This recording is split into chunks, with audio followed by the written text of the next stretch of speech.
for today's video, sasagutin ko ang inyong mga ini-issue, ang inyong binabash sa akin. Sabi nga sa loob ng 9 years na bilang OFW, wala man lang ako na ipundar na lupa at bahay kahit isang pasong lupa. O talaga alam mo lahat. For your information, yes, aminado ako, wala akong naipundar sa sarili ko. Pero sa pamilya ko, meron. O, isa-isahin ko sa iyo ha. Ako kasi yung anak na hindi marunong mag-click sa social media. Pag nakatulong kasi ako, hindi ako mahilig magyabang. Kasi parang feeling ko ang yabang ko kapag nakatulong ako. Tapos ipiplex ko dyan sa social media. Silent person kasi ako eh. Hindi ako mahilig dyan na konting abot mo sa parents mo, konting abot mo sa mga kapatid mo, konting tulong mo sa mga kapatid mo, ay ipiplex ko dyan sa social media. So, wala akong napundar sa sarili ko, pero sa family ko, may na-invest ako. Sobrang laki. Okay? Yung bahay na nilalalait nyo na kesyo mainit, yung bahay na inuuwian ko tuwing gabi, which is sa akin yun, bahay at lupa yun. Naipundar ko yun nang nagtatrabaho ako sa Qatar, yung lupa, at yung bahay naman, which is naipundar ko siya nung sa Saudi ako. Bilang isang single mom na mag-isang bumubuhay sa anak, kaya nyo ba ang yung responsibilidad ko na nagawa ko sa family ko? No, hindi nyo kaya, 'di ba? Ang sahod ko sa Saudi, which is 24K lang. Okay? Lahat ng sahod ko nandito sa Pinas. Kaya totoo yung sinasabi nyo na wala akong naipundar na kahit isang paso sa sarili ko. Kasi I'm a selfish person. Inuuna ko yung future ng family ko bago yung future ng anak ko. Which is tapos na sila. Nagpaaral ako ng kapatid. Pinatayuan ko ng bahay at lupa yung tatay ko. Itong shop na pinapagana ng kuya ko, which is ako ang nag-invest, siya ang nagpalago at binigay ko na sa kanya. Okay? Yung kuya kong nakulong, ako rin ang tumulong, pero andun pa rin siya. Kasi hindi niya deserve makalaya pa. Okay?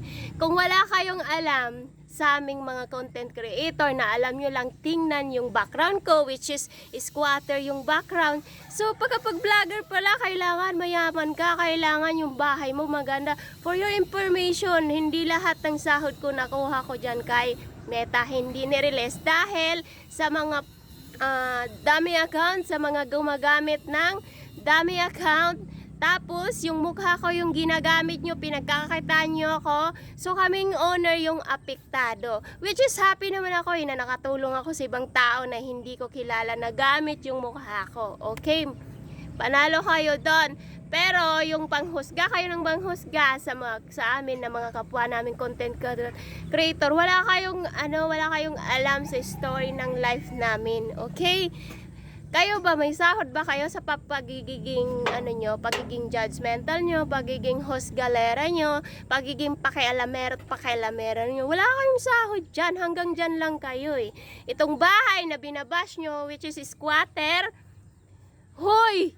May pinagkakitaan kami, hindi kami nagpapaalila sa mga muhan. Kami yung boss, ha? Para nyo malaman, ha? Hindi kasi ako yung tipong magyabang-yabang dyan eh. Mas okay yung tahimik ka lang eh. Ang dami yung binabatong sa akin eh. Manahimik na lang kayo kasi wala namang kayong sahod sa pagiging pakialamera nyo sa buhay ng ibang tao. Wala kayong alam kung ano yung sacrifice na ginawa ko sa family for 8 years. Alam nyo yung wala nga talaga eh. Kasi yung 1 year na pinagtrabahuan ko sa abroad, which is napunta lang din dito sa kapatid ko ng nakakulong eh. Tapos ang sama pa ng ugali, o diba? Hindi iniisip yung Pero kahit kailan hindi ako nagsalita, hindi ako naglabas ng sa kanya. Hinayaan ko na lang siya para wala siyang masabi sa akin. Okay na ba sa inyo? Hindi ko na ipiplex kung ano man yung naipundar ko kasi hindi na nga sa akin yun. Binigay ko na yun sa kapatid ko, binigay ko na yun sa tatay ko. Aminado ako, wala akong naipundar para sa sarili ko. Meron na akong naipundar bahay at lupa din dun sa ex ko, pero hinayaan ko na yun sa kanila kasi kailangan ko ng peace of mind. Kasi kaya ko naman pang magsumikap para pumapundar ako ng sarili kong bahay, sarili kong sasakyan at sarili kong lupa. So, maghintay lang kayo, hindi naman lahat ng pangarap mo kailangan madaling process. Ha, step by step tayo ha. Hindi yung judge lang kayo dyan ng judge. Nanonood na lang nga kayo, dami nyo pang sinasabi. Lagi nyong hinuhusgahan yung family ko. Bakit? Alam nyo ba yung ano? At least yung mga katira dito hindi kwago. At social naman tong bahay namin na may wifi kami. Hindi namin kailangan magdata ng magdata. Wala man kaming magandang bahay. At least may pinagkakakitaan kami na hindi namin kailangan pang mamasukan dyan para lang mabuhay. Gets nyo? Mindset ba? Mindset. Hindi namin kailangan ng magarang bahay agad. Tapos may magara kang ang bahay, wala ka namang makain sa loob ng bahay. Mindset bro.